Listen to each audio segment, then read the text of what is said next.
নমস্কাৰ, মোৰ নাম শ্ৰী ভাৰ্গৱী বৰা। আজি মই আপোনালোকৰ আগত এটি কবিতা আবৃত্তি কৰিবলৈ ওলাইছো। কবিতাৰ শিৰোনাম গছ। ভৰ দুপৰীয়া এটা সৰু ল'ৰা আহি আছিল স্কুলৰ পৰা। সূৰ্যে দিছিলে প্ৰচণ্ড ৰ'দ, খাওঁ খাওঁ কৰা। ৰ'দৰ তাপ সহিব নোৱাৰি সি বিচাৰিলে ছাঁ। গছ এজোপাৰ তলত ৰলগৈ, জুই পৰিল গাত। ল'ৰাটোৰ পেটত বিৰাট ভোক, গছৰ ডালত ফল। দুটা ফল সি পাৰি খালে, ভোক আঁতৰি গ'ল।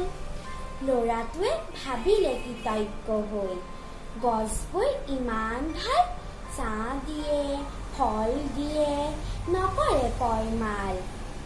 তথাপি মানুহে গছ কাটে, গছক নকৰে মৰম। গছবোৰ নোহোৱা হ'লে লাগিব বৰ গৰম। ছাঁ নাপাম, ফল নাপাম, নাপাম শীতল বতাহ। তথাপি মানুহে বুজিব নোখোজে গছৰ প্ৰয়োজনীয়তা।